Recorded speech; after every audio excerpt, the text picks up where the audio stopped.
Good evening to all. नमस्कार सभी को। अभी पिछली 2 क्लासेस के अंदर हमने देखा कि आरएएस और आईसीएस की तैयारी कैसे की जाती है।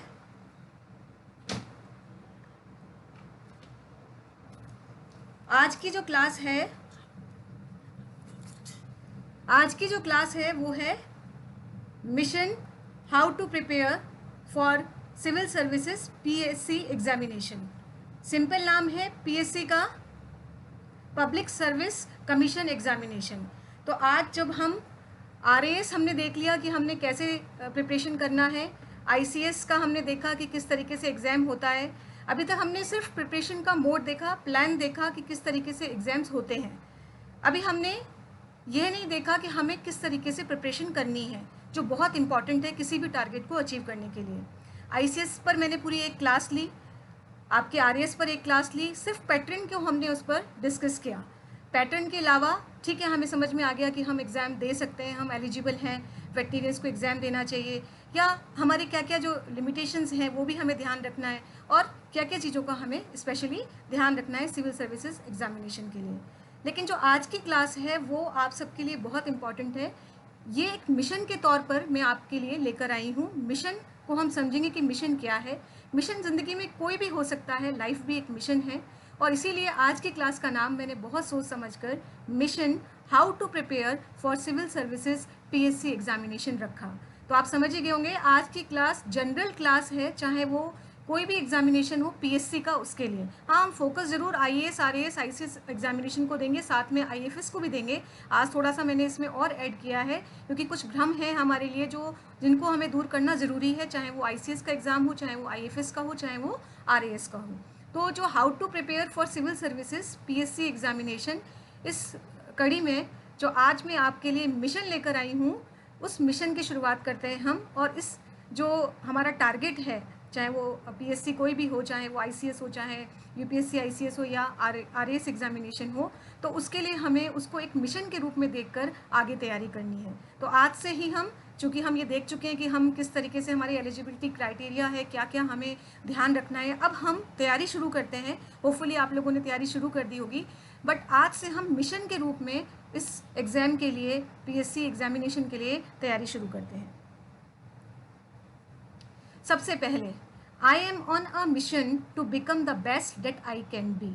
तो मैंने जैसे पिछली क्लास में आपसे कहा कि सक्सेस जो होती है वो कभी लिमिटेड नहीं होती। आज हमें किसी चीज़ में सक्सेस बन गए, या हमें वीओ, जैसे फॉर एग्जांपल अगर वेटनेरियंस की बात करें तो हम अगर वीओ बन जाते हैं, एग्जाम क्लियर कर लेते हैं, इंटरव्यू करके हमें जॉब लग जाता है, तो वहीं नहीं रुकना है। सक्सेस कभी फाइनल नहीं होती है, सक्सेस कभी फाइनल नहीं होती है, और जो फेलियर है वो कभी फेटल नहीं होता है। फेलियर फेटल मतलब अगर एक बार आप एग्ज़ाम दिया, आरएएस का एग्ज़ाम दिया, या आईसीएस का एग्ज़ाम दिया, आईएएस का एग्ज़ाम दिया, और आपका सिलेक्शन अगर नहीं होता है, तो इसका मतलब ये नहीं है कि आप एक चांस में आप रुक जाएं। आपको प्रयास करना पड़ेगा, निरंतर प्रयासरत रहना पड़ेगा, और उसी के लिए सबसे इंपॉर्टेंट बात है कि उसको, आपको टारगेट को, जो आपने लक्ष्य बनाया है, गोल बनाया है, उसको विजनरी होते हुए मिशन में बदलना होगा। I am on a mission to become the best that I can be. हमें नहीं मालूम होता हमारे अंदर कितनी काबिलियत है, हम नहीं जानते, क्योंकि आप शुरुआत में तो यही सोच रहे थे कि आप आईसीएस, आरएएस नहीं दे सकते हैं, या हो सकता है हम नहीं कर पाएंगे। हम ये सोचते हैं कि आई कांट डू, हम नहीं कर सकते हैं। बट ये अवधारणा, ये धारणा जो हमारे मन में है, उसको हमें निकालना पड़ेगा, और इसी धारणा को निकालते हुए हमारे लक्ष्य को मिशन के रूप में आगे बढ़ाते हुए हमें तैयारी शुरू करनी होगी, और तैयारी निरंतर करनी होगी। I am on a mission to become the best that I can be. जो मैं सबसे अच्छा कर सकता हूँ वो हमें करना है, और वही हमारा मिशन होना चाहिए।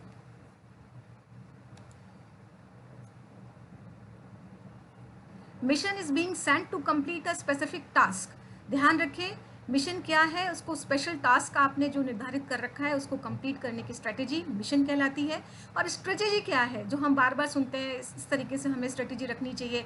बहुत सारे लोग आपको बताएंगे कि आपका इस तरीके से स्ट्रेटेजी होनी चाहिए आईसीएस को पास करने के लिए, आरएएस को करने के लिए, या व्यू इंटरव्यूज़ को पास करने के लिए। तो हमें ध्यान रखना है कि स्ट्रेटेजी का मतलब कुछ नहीं है, आप plan of action design to achieve a long term और ओवरऑल एम। एक प्लान ऑफ एक्शन है जो अपने लॉन्ग टर्म के लिए आपने कुछ एम डिसाइड कर रखा होता है, और उसको अचीव करने के लिए हम जो प्लान ऑफ एक्शन बनाते हैं उसको हम स्ट्रेटेजी कहते हैं। तो आप ध्यान रखें, मिशन एक स्ट्रेटेजी जब हम अपनाते हैं उसी से हमारा जो मिशन है वो पूरा होता है। तो ये आपस में कॉम्प्लीमेंट्री शब्द हैं, दोनों आपस में इंटरेक्टिव, जिसको कहना चाहिए कि हम एक के बिना दूसरे का काम नहीं चल सकता है। तो इस तरीके से आपको मिशन और प्रॉपर स्ट्रेटेजी के साथ, मिशन तो आपका है कि टारगेट जो भी आपका आईसीएस बनना है या आरएएस बनना है या वीओ आपको एग्जाम क्लियर करना है, छोटे छोटे लक्ष्य में हमेशा हर क्लास में कहती हूँ कि छोटे छोटे लक्ष्य को हमें निर्धारित करके उनको अचीव करके, और बड़े जो हमारे अचीवमेंट्स या जो हम लोग सोचते हैं कि हमें ये ज़िंदगी में करना है, उसको टारगेट को, जो हमारा मेन ओवरऑल एम होता है, टारगेट होता है, उसको अचीव करना चाहिए। तो अब मैं आपके सामने कुछ स्ट्रेटेजी लेकर आ रही हूँ। जैसे कि मैंने आपको कहा कि हम एक प्लानिंग से आगे बढ़ेंगे। प्लानिंग कैसे होगी, हम कुछ बिंदुओं में इनको देखते हैं। पहला पॉइंट है प्रिपेयर योरसेल्फ। सबसे पहले अपने दिमाग से सारी नेगेटिविटी निकाल दें। मैं ये नहीं कर सकता, आई कांट डू। तो ये चीज़ जब तक हम ये करेंगे कि हाँ मैं ये कर सकता हूँ, I can do it, I can get success, जब तक मैं ये ध्यान नहीं करूँगा कि मुझे ये मिल सकता है, मैं ये 100% मुझे मिल जाएगा, मैं अगर कोशिश करूँगा तो मुझे ये सक्सेस मिल जाएगी। Prepare yourself. अपनी सारी नेगेटिविटी को, मैं बार बार कहती हूँ कि अपनी जितने भी आपके अंदर नेगेटिविटी है उसको हटा के पॉजिटिव एटीट्यूड से, इसका एक एटीट्यूड होता है एग्जाम की प्रिपरेशन करने का, अपने आप को प्रिपेयर करें। बहुत सारी चीज़ों की इसमें ज़रूरत होगी, इसके लिए हम अलग से एक क्लास लेंगे जिसमें पर्सनैलिटी को किस तरीके से प्रिपेयर किया जाता है उसको हम अलग से डिस्कस करेंगे। बट यहाँ पर सिर्फ मोटा मोटा ये है कि आप नेगेटिविटी हटा दें और अपने आप को एग्जाम के लिए प्रिपेयर शुरू कर दें, अपने आप को कमिट कर लें, अपने एटीट्यूड को पॉजिटिव कर लें और ये मान लें कि मैं इस एग्जाम को फाइट करूँगा तो मुझे 100% पूरी तैयारी के साथ सक्सेस मिलेगी और मैं ये कर सकता हूँ, आई कैन डू इट। मैं अपने लक्ष्य को पा सकता हूँ, मेरे में एक काबिलियत है, मेरे में इतना कॉन्फिडेंस, ओवर भी नहीं होना चाहिए और अंडर भी, ये मैं आपको पहले क्लास में बता चुकी हूँ। तो एक कॉन्फिडेंटली, अपने कॉन्फिडेंस के साथ जो आपके अंदर है उसको लेते हुए आपको यह खुद को जज करना है, खुद को अपने आप में विश्वास दिलाना है कि मैं इस एग्जाम को क्लियर कर सकता हूँ या कर सकती हूँ। So first point is prepare yourself. Second is make a time table. बहुत ज़रूरी है, बहुत बच्चे टाइम टेबल नहीं बनाते, तो अपना टाइम टेबल बनाएं। और मैं तो यह प्रेफर करती हूँ कि अगर आप दिन में सुबह डायरी में लिखते हैं, जैसे मैं बार बार कहती हूँ कि टाइम टेबल सुबह डिसाइड कर लें अपना कि आपको क्या करना है, कितना सब्जेक्ट कवर करना है, कितनी देर आपको सोशल मीडिया पे बिताना है, या जो भी आपके असाइनमेंट्स हैं, घर के भी कुछ काम हो सकते हैं, उनको किस तरीके से प्लान करना है। तो एक टाइम टेबल निश्चित होगा तो आप अगर रोज़ का काम रोज़ कर लेते हैं तो बर्डन नहीं होगा और हम सेटिस्फैक्टरी और साथ में कॉन्फिडेंट के साथ आगे बढ़ते जाते हैं। Know the UPSC syllabus. जो आप लोग यूपीएससी और आरएएस, आरपीएससी, आरएएस का सिलेबस देख चुके हैं और जो भी एग्ज़ाम देने वाले हैं, कोई भी एग्ज़ाम हो, सबसे पहला ज़रूरी है उसका सिलेबस देखना। फिर न्यूज़पेपर रीडिंग, करंट अफेयर्स, मैं बार बार कहती हूँ बहुत इंपॉर्टेंट है। चाहे आप हिंदी के पेपर से शुरुआत करें, इंग्लिश का करते हैं, बहुत अच्छी बात है, दोनों तरफ से इंग्लिश काम में आएगी, आपकी ग्रामर और वोकैबुलरी भी इंक्रीज होगी। अगर हिंदी का न्यूज़पेपर आप लेते हैं तो उसको, जो मैंने आपको कहा, डिस्क्रिमिनेट करना सीखें। जो काम की बातें हैं उनको डायरी में लिखें, मेन मेन हेडलाइंस को लिखें, चाहे वो रक्षा के क्षेत्र में हो, चाहे वो करंट किसी भी क्षेत्र में हो, मेडिकल साइंसेज में हो, वेटनरी में हो, या जो भी हमने जो आज करंट चल रहा है, पॉलिटिकल आस्पेक्ट हो, हिस्ट्री का हो, वो सभी हमें नोट करते चलना है। तो न्यूज़पेपर रीडिंग जो है डिस्क्रिमिनेट कर जाए, हमें जो अनलॉजिकली बातें हैं उनको नहीं लिखना है, जो हमारे काम आने वाली है उन चीज़ों को ही हमें नोट डाउन करना है। तो न्यूज़पेपर रीडिंग बहुत एसेंशियल है। करंट अफेयर्स बहुत बड़ा पोर्शन प्री में भी आता है और मेंस में भी आता है, और इंटरव्यू तो लगभग करंट अफेयर्स के बेस पर ही होता है। हम इसे कहीं मिस नहीं कर सकते और हमें इसे कहीं छोड़ना नहीं है और लगातार स्टडी करते चलनी है। फिर बहुत इंपॉर्टेंट, चूजिंग ऑप्शनल सब्जेक्ट। अभी हम बात करेंगे आरएएस और आईएएस एग्जाम में डिफरेंस की, जब मैं बताऊंगी आपको ऑप्शनल सब्जेक्ट क्या है। आप लोगों को याद होगा आईसीएस में एक ऑप्शनल सब्जेक्ट आपको लेना पड़ता है मेंस के लिए, प्री के लिए कोई ऑप्शनल सब्जेक्ट नहीं है, जैसे कि मैंने आपको बताया था और डिस्कस किया था। तो अगर ऑप्शनल सब्जेक्ट की हम बात करें जो आईसीएस में, आईएएस एग्जामिनेशन में, यूपीएससी आईसीएस में हमें लेना होता है, उसमें आपको चूज़ कैसे करना है। इंटरेस्ट इन द सब्जेक्ट, आपका थोड़ा बहुत इंटरेस्ट होना चाहिए, प्रायर नॉलेज इन इट और अकेडमिक बैकग्राउंड। जैसे मैंने आपको कहा, अगर वेटनरी साइंस लेते हैं तो आपकी बीबीसी ने एज किया हुआ है, अगर आप एनिमल हस्बेंड्री को चूज़ करते हैं, overlap with the GS papers. और ध्यान रखिए, अगर ऐसा कोई सब्जेक्ट है जो जीएस पेपर्स के साथ, लाइक साइंस और टेक्नोलॉजी के साथ जुड़ रहा है, या जैसे कुछ लोग जीएस में पॉलिटिकल साइंस होती है और पॉलिटिकल साइंस से रिलेटेड पॉलिटिकल साइंस सब्जेक्ट और पब्लिक एडमिनिस्ट्रेशन लेते हैं, तो वो दोनों चीज़ें वहाँ पर कवर हो जाती हैं। अवेलेबिलिटी ऑफ कोचिंग, आप ध्यान रखें किस मीडियम में आप तैयारी कर रहे हैं, आपके पास बेस्ट नियर बाय कौन सी कोचिंग है, क्या आप जा सकते हैं, घर में तैयारी कर रहे हैं तो क्या आपके पास इंटरनेट की सुविधा है, क्या आप एग्जाम जो टेस्ट सीरीज़ है वो ज्वाइन कर सकते हैं। तो ये सारी चीज़ें आपको देखनी पड़ेगी कि हमारे पास अवेलेबिलिटी क्या है, किस तरीके से हमारे पास कोचिंग का ऑप्शन बचा हुआ है। अवेलेबिलिटी ऑफ स्टडी मटेरियल, ये भी एक बहुत इंपॉर्टेंट पॉइंट है। किताबें होनी चाहिए हमारे पास, वेबसाइट्स के सोर्स होने चाहिए, और साथ में हमारे पास आजकल जो मोबाइल का जो युग है, जिसको हम कहना चाहिए मोबाइल एरा, उसके अंदर आपके पास मोबाइल जो है वो एकदम एंड्रॉयड है या iOS जिस वर्जन में है, वहाँ पर आपको ऐप स्टोर से आपको जो ऐप्स हैं, जीके के ऐप्स हैं, वो भी आपको स्टडी मटेरियल देते हैं एक तरीके का। आजकल बहुत प्रचलन है इसका। लेकिन जो भी आप करें, चाहे किताबें पढ़ें, चाहे आप वेबसाइट से पढ़ें, चाहे आप मोबाइल ऐप से पढ़ें, सब कुछ ऑथेंटिक होना चाहिए, गवर्नमेंट साइट से रिलेटेड होना चाहिए, फेक कुछ भी नहीं होना चाहिए। तो कोचिंग में जैसे मैंने कहा, ऑफलाइन ऑनलाइन, आप मोबाइल से भी कर सकते हैं, वेबसाइट से भी कर सकते हैं, बहुत सारे माध्यम है। और अभी जो कोरोना काल है, आप सभी देख सकते हैं, वर्चुअल और ऑनलाइन कोचिंग का आजकल युग है। तो हमें सारी अवेलेबिलिटीज़ को ध्यान रखना होगा, चाहे वो कोचिंग की हो, चाहे वो स्टडी मटेरियल की हो। स्ट्रेटेजी, ये जो था ये ऑप्शनल सब्जेक्ट पे तो लागू होता ही है कोचिंग का, साथ में सारे सब्जेक्ट्स हैं वो जीके हैं, उन सभी का भी ये सेम तरीके से उस पर लागू होता है। अब हम स्ट्रेटेजी क्या बनाएं? सबसे पहले जैसे मैंने कहा, आपको हमें स्ट्रेटेजी रखनी है, prepare your self, make a time table, UPSC syllabus आपको पता होना चाहिए, न्यूज़पेपर रीडिंग कंटिन्यू होना चाहिए, चूज़ करें आप ऑप्शनल सब्जेक्ट जो आपके मन का हो, कोचिंग अवेलेबिलिटी, स्टडी मटेरियल आपके पास है या नहीं। फिर आपको जो स्ट्रेटेजी रखनी है वो है एनसीईआरटी बुक्स, जो मैं लास्ट टाइम आपको बता चुकी हूँ, और मैं आपको फिर से यहाँ पर याद दिलाना चाहूँगी कि एनसीईआरटी बुक्स 6 to 12 हमें पुरानी वाली एनसीईआरटी बुक्स को पढ़ना है।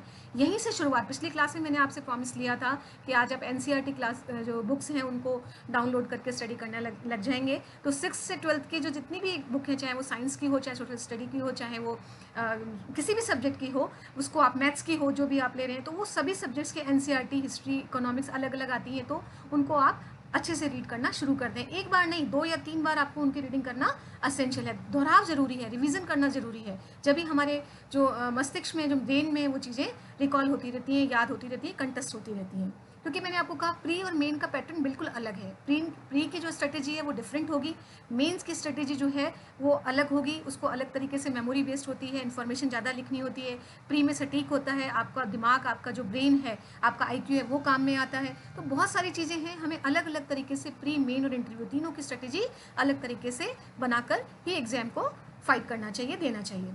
तो मेकिंग नोट्स, बहुत लोग कहते हैं नोट्स बनाए कि नहीं बनाए, लेकिन मैं मानती हूँ चाहे वो आईसीएस का एग्जाम हो, चाहे वो वेटनरी का एग्जाम हो, चाहे वो एआरएस का एग्जाम हो, चाहे वो आरएस का एग्जाम हो, नोट्स बनाने से लास्ट टाइम में रिवीजन बहुत आसान हो जाता है। हम हमारे इंपॉर्टेंट पॉइंट्स को लिख लेते हैं, पहले बड़े नोट्स बनाएं जिससे आपको अच्छे से याद करना है। कुछ लोग इस तरीके की स्ट्रेटेजी भी अपनाते हैं कि पूरे नोट्स आप बना लेते हैं, उसके बाद जो मेन नोट्स होते हैं रिवीजन करने के लिए लास्ट टाइम 1 या 2 दिन पहले के, वो शॉर्ट नोट्स होते हैं। तो आप जैसा करना चाहें वैसा कर सकते हैं। कुछ लोग पॉइंट्स को दीवारों पर लिखकर याद करते हैं, चार्ट के फॉर्म में याद करते हैं, ये सबका अपना अपना तरीका होता है। Answer writing practice, practice makes a man perfect, आप सभी को मालूम है। जब तक आप राइटिंग, ये जो मेन का एग्जाम है उसके लिए ज़्यादा लागू होता है, क्योंकि आपको मालूम है कि जो प्री एग्जामिनेशन है वो ऑब्जेक्टिव टाइप क्वेश्चंस होते हैं विद नेगेटिव मार्किंग। तो हमें राइटिंग प्रैक्टिस, जो ऐसे वाले क्वेश्चंस हैं, जो मेन तरीका है किस तरीके से मेन्स के एग्जाम होते हैं, उसके लिए आपको राइटिंग प्रैक्टिस करनी होगी। बहुत important point, solving previous years PSC question papers. हर किसी जो यूपीएससी या आरएएस की साइट है वहाँ पर ये उपलब्ध हैं। ऑथेंटिक पढ़ें, ऑथेंटिक ही वेबसाइट से आप पेपर्स को निकालें। मैं तो कहूँगी कि यूपीएससी की साइट और आरपीएससी की साइट को ही चूज़ करें, वहाँ पर पेपर्स सभी जो है वो अवेलेबल हैं। मॉक टेस्ट सीरीज़, अच्छा है, मॉक टेस्ट सीरीज़ से आपको ये पता हो जाता है, आप किसी भी एग्जाम को फाइट करने वाले हैं, देने वाले हैं, तो आपको ये अंदाज़ा रहता है कि मेरा लेवल क्या है, मैं जो अभी कहाँ स्टैंड कर रहा हूँ, मेरे में क्या कमी है जिससे मैं फर्दर इम्प्रूवमेंट कर सकूँ। तो टेस्ट सीरीज़ अगर लेते हैं, आजकल ऑनलाइन टेस्ट सीरीज़ का भी बहुत इंपॉर्टेंट रोल है आज के एग्जामिनेशन में, क्योंकि सब कुछ वर्चुअल हो रहा है। तो आप कोई भी इंस्टीट्यूट की, अच्छे इंस्टीट्यूट की जो आईएएस आरएएस की प्रिपरेशन कराते हैं, उनकी टेस्ट सीरीज ज्वाइन कर सकते हैं, अच्छी किताबों से पुराने पेपर्स को सॉल्व करते हुए, क्योंकि उससे आपको अंदाज़ा होगा कि पेपर्स आते कैसे हैं, पैटर्न क्या है। तो मॉक टेस्ट सीरीज से आप अपनी कमियों को दूर कर सकते हैं कि मैं आगे क्या इंप्रूवमेंट कर सकता हूँ, मेरा अभी कहाँ पे लेवल चल रहा है, मैं अभी कहाँ कम्पीट कर रहा हूँ। तो ये सारी कमियाँ आपको पता चल सकती हैं। इम्पॉर्टेंट गवर्नमेंट रिसोर्सेज, मैंने कहा जो भी कुछ करें वो इम्पॉर्टेंट गवर्नमेंट जो रिसोर्सेज हैं, ऑथेंटिक ऑफिशियल साइट्स हैं, उन्हीं को हमें लेना है, उन्हीं से हमें रिसोर्स जो हमारा है वही रिसोर्स होना चाहिए जो गवर्नमेंट ऑफिशियल रिसोर्सेज हैं। रिवीजन, बार बार रिवीजन करना है, तो रिवीजन करना बहुत इंपॉर्टेंट है। मेंस के लिए बार बार करें, प्री के लिए भी बार बार करें, क्योंकि रिवीजन करने से ही आपके, मैंने जैसे कहा, प्री में आप आईक्यू बेस कर सकते हैं, लेकिन आपको सटीक आंसर याद होना चाहिए। मेंस के अंदर आप जो मेमोरी है वो भी आपके काम में आएगी। आप कितना बड़ा आंसर किस तरीके से लिखते हैं, आपका टैक्टिक क्या है लिखने का, आपका तरीका क्या है। जैसे ऐसे का तरीका कुछ अलग होता है, इफ़ेक्टिव होना चाहिए। तो उस तरीके से हमें अलग अलग प्री, मेन और इंटरव्यू की स्ट्रेटेजी बनानी होगी। इंटरव्यू में क्योंकि आपकी पर्सनैलिटी टेस्ट होता है, तो हमें उस तरीके से प्रिपेयर रहना पड़ेगा।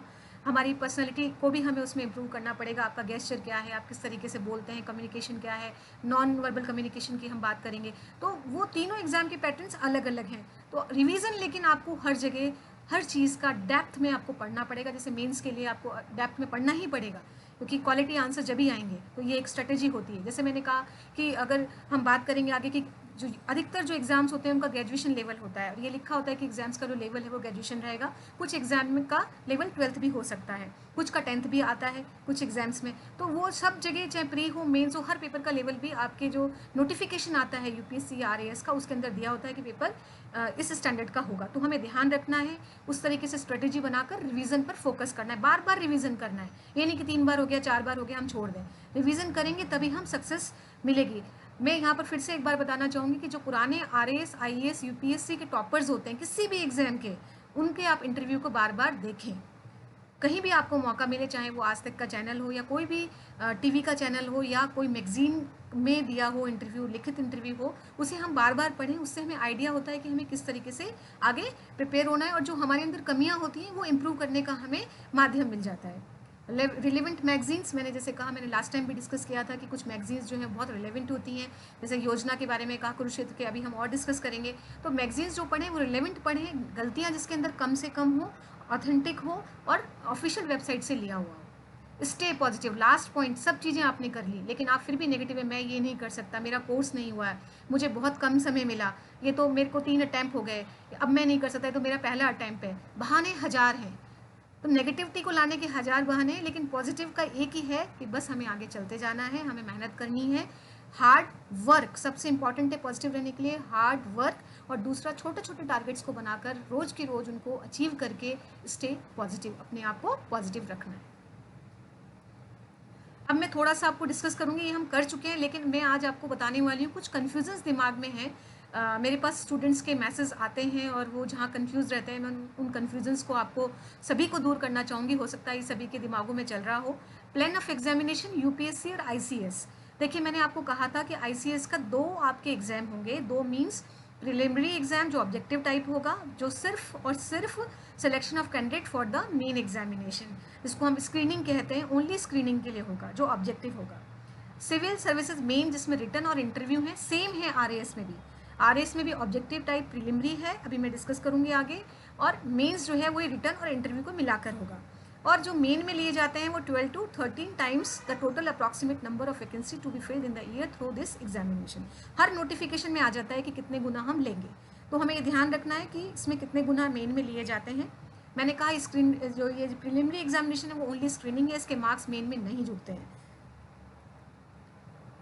200 नंबर का मैंने आपको कहा था कि 2 कंपलसरी पेपर हैं, जिसमें से आपको ध्यान रखना है। पहला पेपर जनरल स्टडीज़ का है, 2 घंटे के होते हैं, बट जो जनरल जो मेन बात है वो ध्यान रखनी है, नेगेटिव मार्किंग 1/3 है। और सेकंड पेपर का आपको स्पेशली ध्यान रखना है कि ये सिर्फ क्वालिफाइंग पेपर है, और ये है, इसमें मिनिमम मार्क्स जो है वो 33% है। जो आपको सभी को मालूम है कि जिसके अंदर मैथमेटिक्स, रीजनिंग वगैरह आता है, पिछली बार हमने डिस्कस किया था, और दोनों ही लैंग्वेज में पेपर आपके पास होता है, हिंदी और इंग्लिश में। तो ये ICS का हमने देखा था कि किस तरीके से होता है। मेन एग्जामिनेशन में आपको मालूम है 2 क्वालिफाइंग पेपर थे, पेपर A और पेपर B। एक इंडियन लैंग्वेज का था और पेपर B जो था वो इंग्लिश का था, 300 नंबर के थे और 3 घंटे का था, 25% इसमें मिनिमम। ये भी क्वालिफाइंग पेपर्स है, इसके नंबर नहीं जुड़ते हैं, पेपर A और पेपर B के मार्क्स नहीं जुड़ते हैं, आप ध्यान रखें।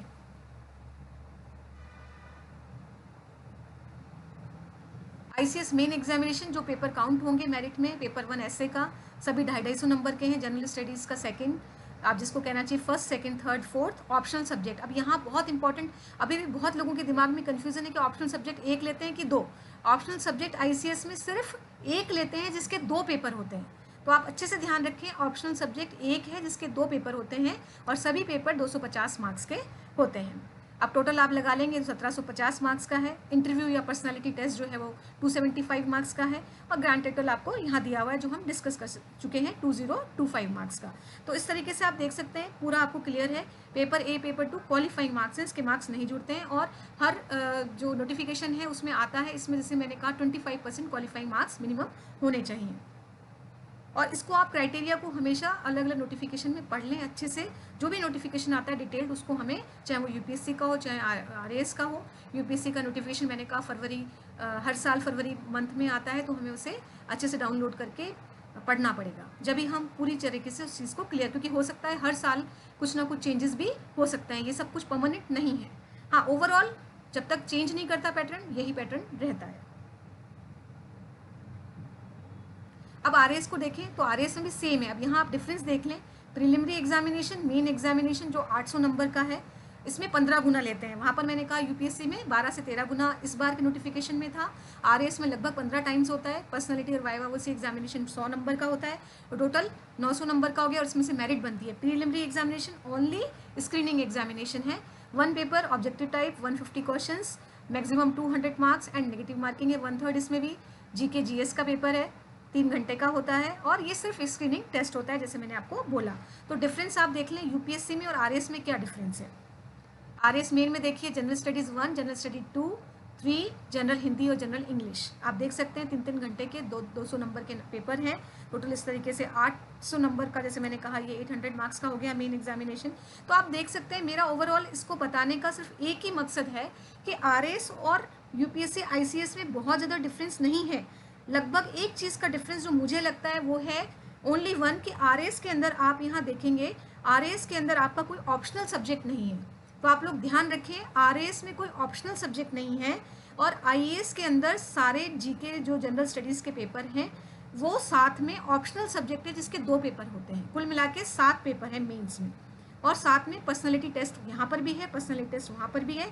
प्री में थोड़ा सा अंतर है, प्री में यहाँ पर जो पेपर आता है, पेपर 2 होते हैं, जिसमें मैंने आपको कहा पहला जनरल स्टडी पेपर 1 है, और जनरल स्टडी 2 जो है वो क्वालिफाइंग पेपर है। जबकि आरएएस के अंदर आप देखेंगे सिर्फ एक पेपर होता है 150 क्वेश्चन का, सारा कुछ जीके जीएस इसी में ही आता है। तो आई होप आप सब आज अच्छे तरीके से स्कीम को समझ गए होंगे। अब मैं बात करती हूँ आपको पढ़ना कैसे है।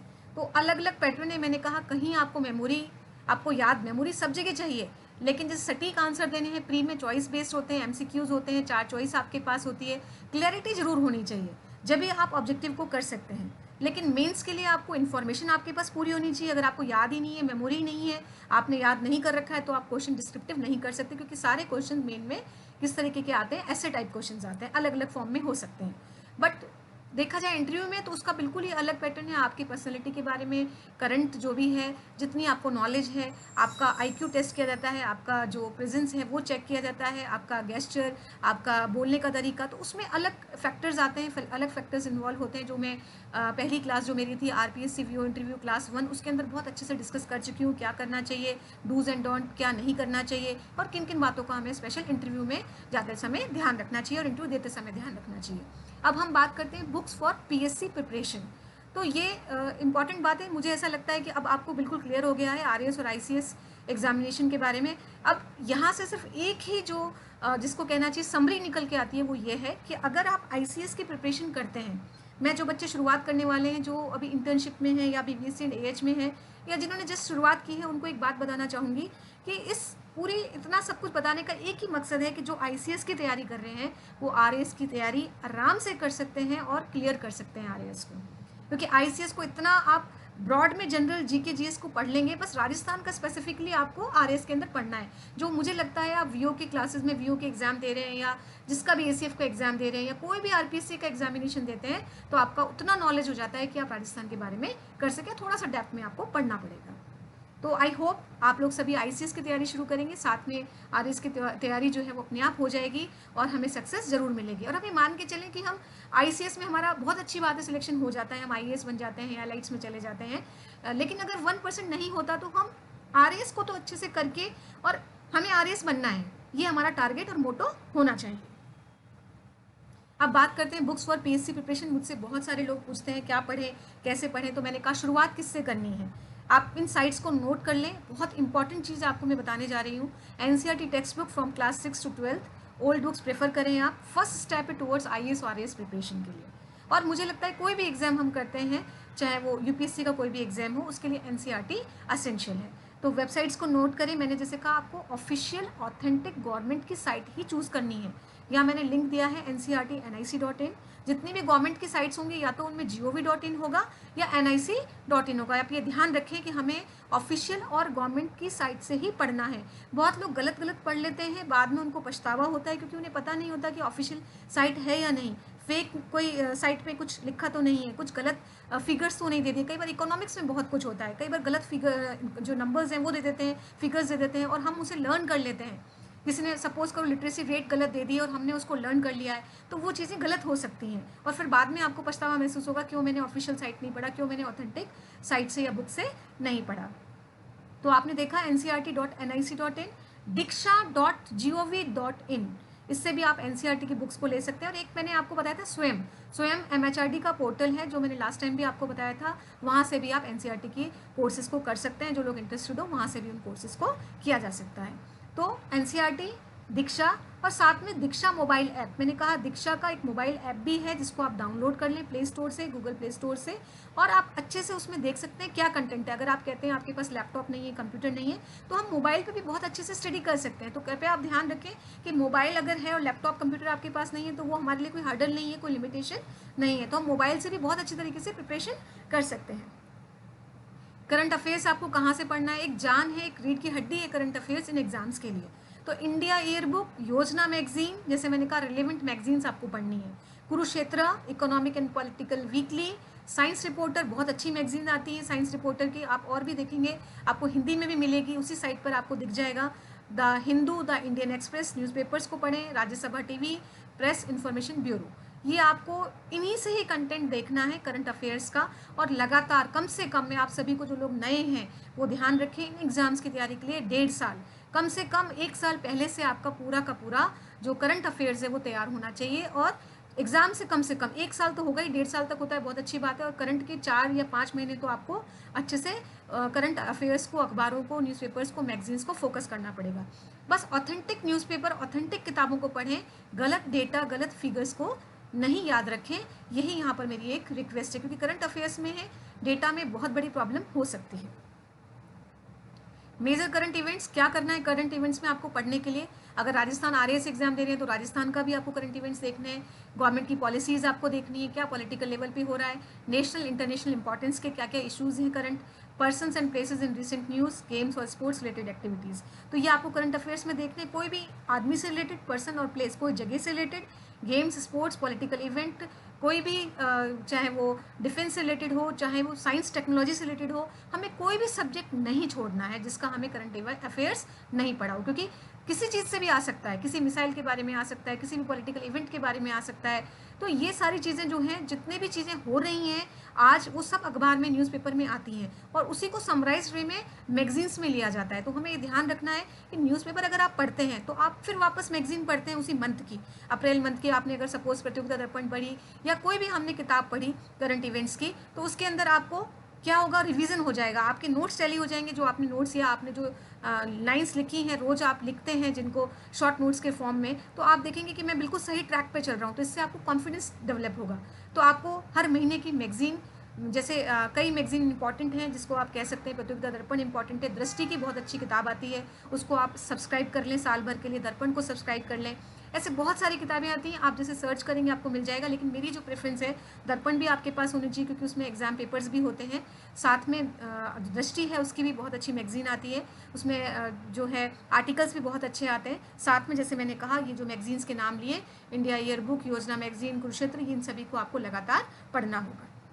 राज्यसभा टीवी आप देखें, इंपॉर्टेंट कई बार कुछ चीज़ें इसमें से निकल कर आती हैं, आपकी सोच विकसित होती है, आपको किस डायरेक्शन में जाना है, आप आंसर को किस तरीके से लिख पाएंगे, आपका इमेजिनेशन बढ़ता है, आपको जो क्योंकि जो भी आप मेंस में लिखेंगे वो इमेजिनेशन और आपका हकीकत जिसको आप कहते हैं, उन दोनों को मिलाकर, जो एक्चुअल में है उन दोनों को मिलाकर आपको आंसर्स को लिखना होगा, क्योंकि ये ऐसे टाइप आंसर्स होते हैं और इनको आप कितना एफिशिएंटली लिखते हैं वो इंपॉर्टेंट है। प्री के लिए आपका प्रिसीजन कितना है, एक्यूरेसी कितनी है, वो देखी जाती है। करंट में आपका एफिशिएंसी क्या है, आपका इफेक्टिवनेस क्या है आंसर को लिखते टाइम, वो आपको देखना होता है।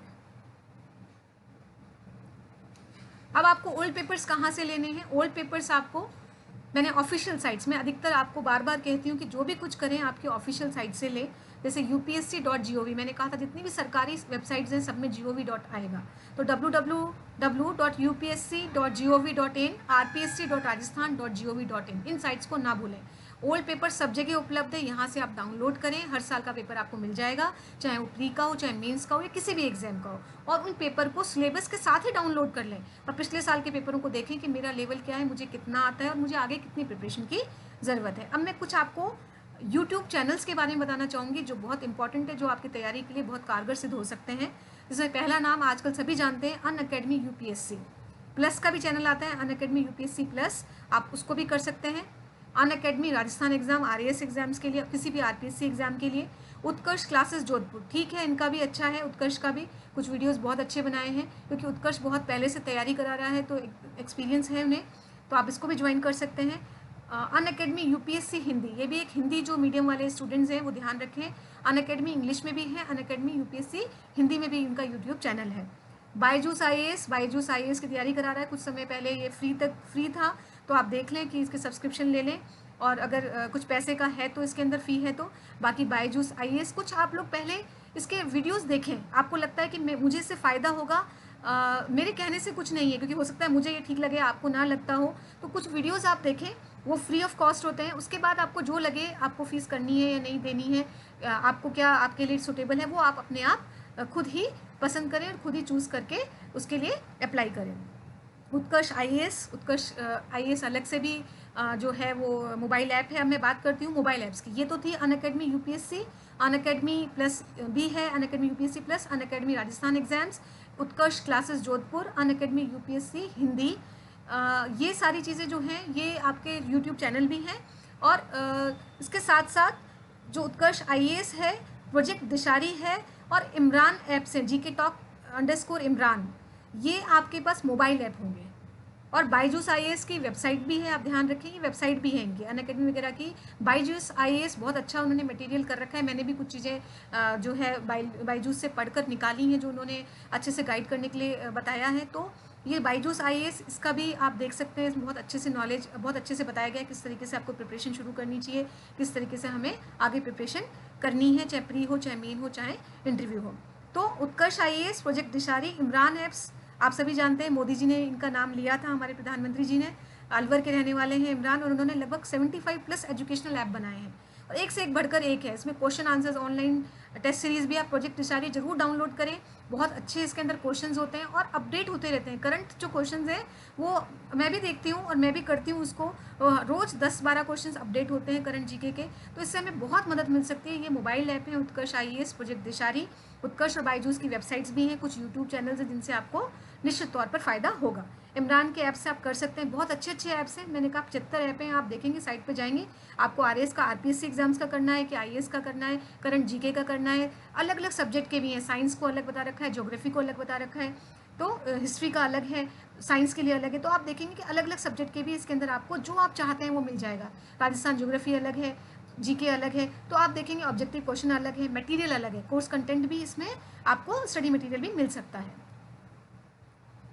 Best websites for ICS preparation, कुछ नाम मैंने यहाँ दिए हैं, आप ज़रूर इन साइट्स को देखें।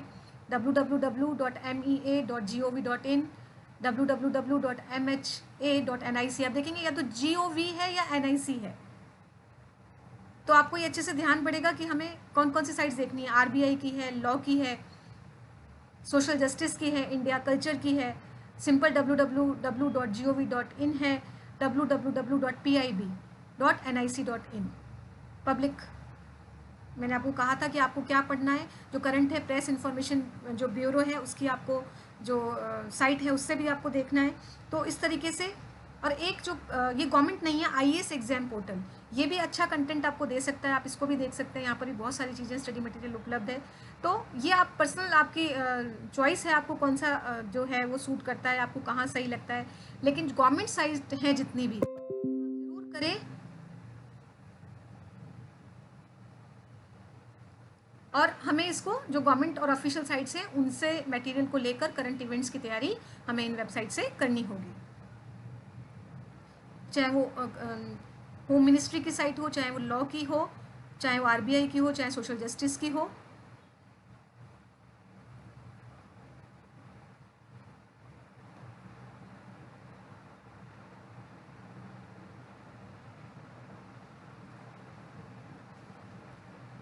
आईसीएस, आईएफएस, अब एक छोटा सा कंफ्यूजन, कुछ क्वेश्चंस आए मेरे पास बच्चों के, तो मैं आपको बता दूं। आईएफएस, ये आईएफएस इंडियन फॉरेस्ट सर्विस है।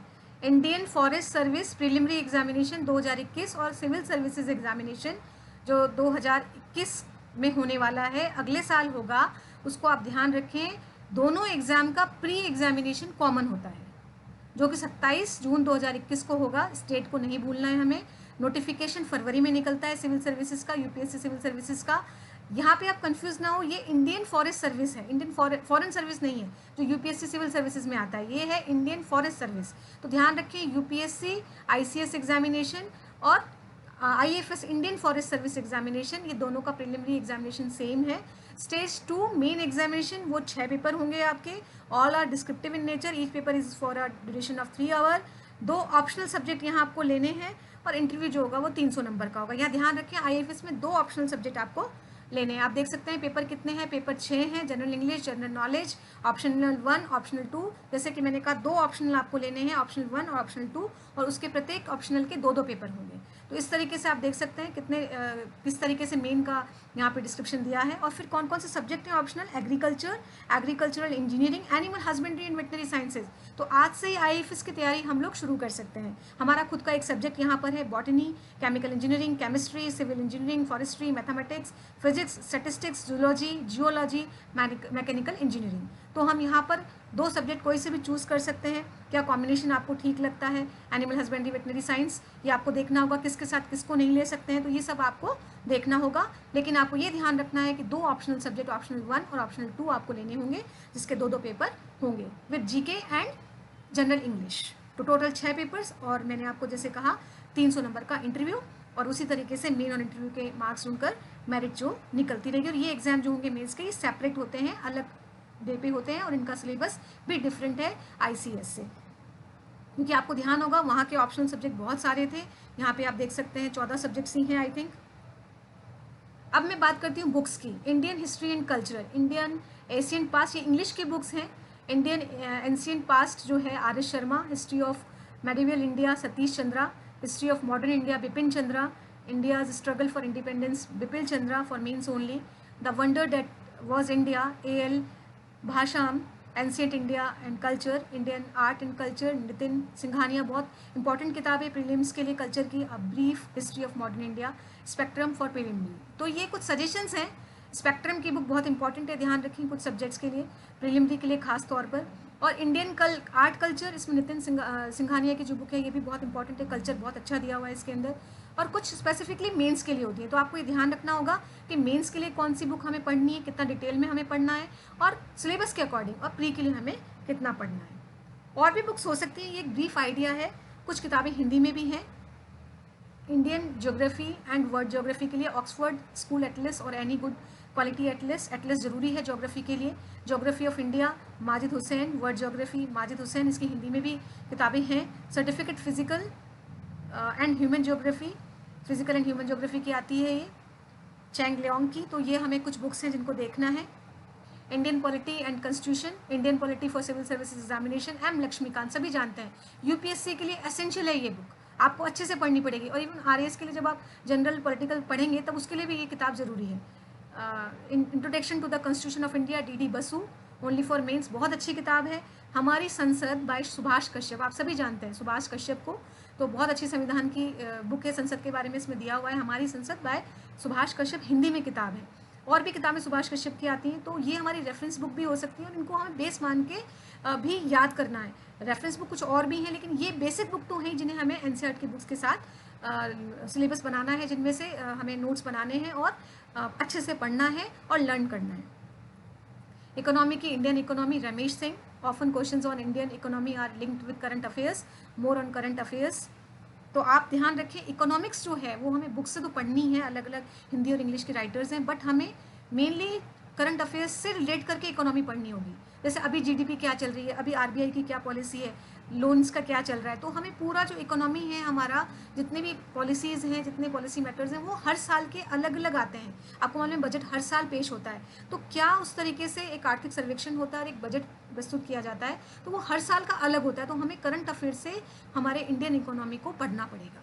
तो करंट अफेयर्स आप अच्छे से इकोनॉमी वाले पोर्शन के लिए पढ़ें। साइंस और टेक्नोलॉजी के लिए Ravi P Agrahari, read NCERT for NT topics, science and technology topics selectively and current affairs. हमें साइंस एंड टेक्नोलॉजी के अगेन करंट टॉपिक्स पर जाना पड़ेगा। कुछ डिफेंस रिलेटेड, अगर कोई मिसाइल डेवलप की गई है, कोई टेक्नोलॉजी की गई है, चाहे वो मेडिकल साइंस में हो या किसी भी साइंस से रिलेटेड हो, नैनो टेक्नोलॉजी से रिलेटेड हो, तो बहुत सारे साइंस के आस्पेक्ट्स हैं जो हमें करंट अफेयर से भी पढ़ने पड़ेंगे। बुक्स के साथ साथ हमें एनसीईआरटी की बुक्स बहुत अच्छी हैं साइंस की, हमें उनको प्रेफर करना है, और साथ में करंट अफेयर्स को भी हमें अच्छे से पढ़ना है। Environment, ecology, biodiversity, climate change, environment for civil services, preliminary and mains, Khullar की एक बुक आती है जिसको आपको पढ़ना है। CSAT जो आपका होगा उसके लिए एनालिटिक रीजनिंग के लिए MK पांडे, और वर्बल और नॉन वर्बल रीजनिंग आप सभी जानते हैं इस एग्जाम के लिए जो है RS अग्रवाल। ये दोनों UPSC में भी काम आता है, और एप्टीट्यूड टेस्ट जो होता है वो, और RAS में जो प्रीलिमिनरी होता है उसके अंदर भी ये सारा काम में आता है। दोनों बुक्स बहुत अच्छी हैं, MK पांडे और RS अग्रवाल, हिंदी में भी है RS Agarwal. Other important reference books, ऐसे for civil services, Pulkit Khare, India after Gandhi, Ramachandra Guha, बहुत अच्छी किताब है। Mastering modern world history, Norman Lowe, social problems in India, Ram Ahuja, governance in India, Laxmikanth, बहुत ही अच्छी किताब अगेन, इसको आपको पढ़ना ही पड़ेगा। India and the world by Surendra Kumar, challenges to internal security of India, Ashok Kumar, lexicon for ethics, integrity, aptitude by Neeraj Kumar. तो ये रेफरेंस बुक है जिनको आपको समय समय पर देखना होगा, और बेसिक बुक मैंने आपको बताई, इन सभी को आपको एक बार पढ़ना होगा। इंग्लिश मीडियम की, कुछ हिंदी की, जीके हिंदी बुक्स कौन कौन सी हैं, ल्यूसेंट सामान्य ज्ञान, मनोरमा ईयर बुक 2019 या 20 जब भी आती है हिंदी में उपलब्ध है। Bharat 2020 publication division government of India की है। इग्नू बुक्स बहुत अच्छी हैं, योजना मैगजीन, कुरुक्षेत्र, इसके बारे में हमने डिस्कस किया। और कुछ लोग अरिहंत के जो टेस्ट सीरीज़ हैं वो भी आती हैं, चाहे वो UPSC के लिए हो, और अरिहंत की किताबें भी, अरिहंत का जो मेन आता है वो जीके का कंटेंट भी है ल्यूसेंट की तरह, तो हम इसको भी यूज़ कर सकते हैं। हिंदी में भी हमारे पास किताबें होती हैं। अन्य में आपको मैंने कहा दृष्टि की बुक्स बहुत अच्छी हैं, प्रत्युत्तरपण आप पढ़ें। ये जो बुक्स हैं ये सभी को मालूम है कि किस तरीके से हमें हर महीने इनको लेकर, क्योंकि अगर आप उसको टाल देते हैं, उस महीने की नहीं पढ़ते हैं, तो आपके पास बैकलॉग बहुत हो जाएगा। तो हर महीने की किताबें, हर महीने का करंट अफेयर्स आपको लगातार पढ़ना होगा। साथ में एक पूरा साल का, इसको कहते हैं वार्षिकी के नाम से आती है, दर्पण में भी आती है, कई किताबों में आती है, तो उसको आपको अच्छे से पढ़ना है।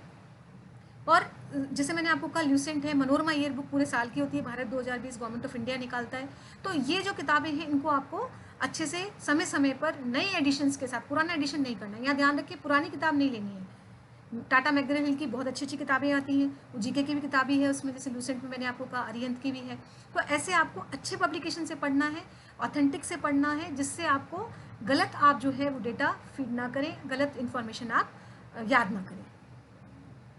मैंने आपको कहा स्वयं का, पिछली बार भी आपको दिखाया था, ये स्वयं का MHRD जो UGC है वहाँ उनका एक पोर्टल है स्वयं से आप NCERT की बुक्स ले सकते हैं, कोर्सेज कर सकते हैं। लास्ट में आई थिंक आज की क्लास से कैसे हमें पढ़ना है, मैंने स्ट्रेटेजी बताई आपको। प्रीलिमिनरी की प्रिसाइज करनी है, प्रीलिमिनरी का मतलब होता है P से स्टार्ट है, प्रिसाइज। मेंस को आप करेंगे डिस्क्रिप्टिव, ऐसे टाइप जिसमें आपकी एक्यूरेसी से ज़्यादा इंफॉर्मेशन और मेमोरी काम आएगी, इफेक्टिवनेस, और आपका कला क्या है, आपको लिखना कितना अच्छा आता है, आपकी इमेजिन, आपको जिसको कहना चाहिए, आप कितना अच्छा लिख सकते हैं सोचकर। आपसे उस तरीके के क्वेश्चंस पूछे जाते हैं, और इंटरव्यू का एस्पेक्ट बिल्कुल डिफरेंट है। तो लास्ट में आप देखेंगे, मैंने आज आपको बताया RAS में और UPSC में कोई डिफरेंस नहीं है। अगर आप UPSC की तैयारी शुरू करते हैं तो सिवाय एक ऑप्शनल सब्जेक्ट आपको UPSC में पढ़ना पड़ेगा, और RAS में वो ऑप्शनल सब्जेक्ट नहीं है। लगभग सेम जो पैटर्न है वो है। और IAFS का जो भी आपके कन्फ्यूज़न थे कि IAFS में UPSC का जो ICS एग्ज़ाम है वो कॉमन है, जिसको मैंने आपको कहा 2021 में जून में होने वाला है, लेकिन मेंस अलग होता है, उसका पैटर्न अलग होता है, उसके सब्जेक्ट्स अलग होते हैं। वहाँ पर 2 ऑप्शनल सब्जेक्ट आपको लेने होते हैं, इंग्लिश होती है वहाँ पर एक पेपर। तो उस तरीके से आपको पूरा का पूरा जो पैटर्न है वो अलग से देखना होगा। और हम IAFS को भी अच्छे से, वेटरनरियंस की चॉइस होती है वो IAFS का एग्ज़ाम देते हैं। हमारे बहुत सारे सीनियर्स, जूनियर्स, बैचमेट्स भी IAFS बने हैं, और आगे सभी का सिलेक्शन जो है वो IAFS को, क्योंकि आपका सब्जेक्ट उसमें मेन आ जाता है, तो हम उसके लिए ट्राई कर सकते हैं। तो IAFS के लिए तैयारी करें, IAS के लिए करें। जो लोग अभी इंटर्नशिप में 3rd year 4th year BBSc and AH में, उनके पास बहुत समय है। तो मैं आज यही रिक्वेस्ट आप सभी से करूँगी कि आप लोग आज से ही ICS, RAS, IAFS जो आपको लगे, आप सबसे पहले खुद का, पहली स्लाइड में था कि अपने आप को प्रिपेयर करें। Prepare yourself. आपको करना क्या है, सबसे पहले आप खुद सोचें कि आपका टारगेट क्या है, आपको क्या लेना है। आपसे जितना हो सकता है, जो आपकी लिमिटेशन में, वो टारगेट डिसाइड करें। तो मैं लास्ट में आपसे सिर्फ एक ही बात कहूँगी, to succeed in your mission you must have single minded devotion to your goal. ऐसा नहीं मैं ये भी कर लूँ, मैं वो भी कर लूँ, मैं मैनेजमेंट में कर लूँ। बहुत सारे लोग कंफ्यूज होते हैं कि मैं सब कुछ कर सकता हूँ, मैं सारे एग्जाम्स पर, ऐसा नहीं होता है। आप एक सिंगल माइंडेड डिवोशन रखें, एक गोल रखें, सिंगल माइंड रखें। डिवोशन, मैंने कहा 2 ही चीज़ें हैं जो ज़िंदगी में सफलता दिलाते हैं, सक्सेस दिलाते हैं। पहला है हार्ड वर्क और दूसरा है डेडिकेशन। तो आप 2 चीज़ें याद रखनी है, to succeed in your mission you must have single minded devotion to your goal. ये हमारे APJ अब्दुल कलाम साहब का कोट है, इसको कभी नहीं भूलना है। और फेलियर अगर आपका आता है तो आपको चिंता नहीं करनी है। फेलियर जो है वो कभी भी घातक नहीं होता है। फेलियर से आगे सक्सेस का पाथ हमें खुद को ढूंढना है। जैसे कि फेल का मतलब है फर्स्ट अटेम्प्ट इन लर्निंग। आप ध्यान रखें, फर्स्ट अटेम्प्ट इन लर्निंग, तो मतलब अगर आप कुछ सीख रहे हैं तो उसका जो पहला अटेम्प्ट है वो फर्स्ट फेल है, तो हो सकता है आप उसके अंदर फेल हो जाएं, तो कोई चिंता की बात नहीं है। आपको आगे निरंतर प्रयासरत रहना है, और एक ना एक दिन हम सफलता जरूर पा लेंगे अगर हमने ये ध्यान रखा कि हमारे पास सिंगल माइंडेड डिवोशन है। एक ही गोल है हमारा, to succeed in your mission you must have single minded devotion to your goal. तो मैंने शुरुआत की थी मिशन से, और मैं अंत जो कर रही हूँ वो गोल से कर रही हूँ, फॉर द अचीवमेंट, जो कि हमने माना है कि क्या है, single minded devotion to your goal, जो आपको अचीव करना है, जो आपका अचीवमेंट होगा आगे के पार्ट के लिए, आपकी सक्सेस के लिए, आपकी लाइफ की सक्सेस के लिए। So thank you. और आखिरी में मैं एक ही बात कहूँगी, thank you so much. Please subscribe, like and share my YouTube channel Barkha's वेटिसफेयर। तो आप सब इसको सब्सक्राइब करेंगे, लगातार जो मैं आपके लिए क्लासेस लेके आ रही हूँ, अगर ये सब चलता रहेगा तो हमें थोड़ा सा मोटिवेशन मिलता है आगे की क्लास को प्रिपेयर करने के लिए। So please subscribe, like and share my YouTube channel, that is Barkha's वेटिसफेयर, and thank you so much.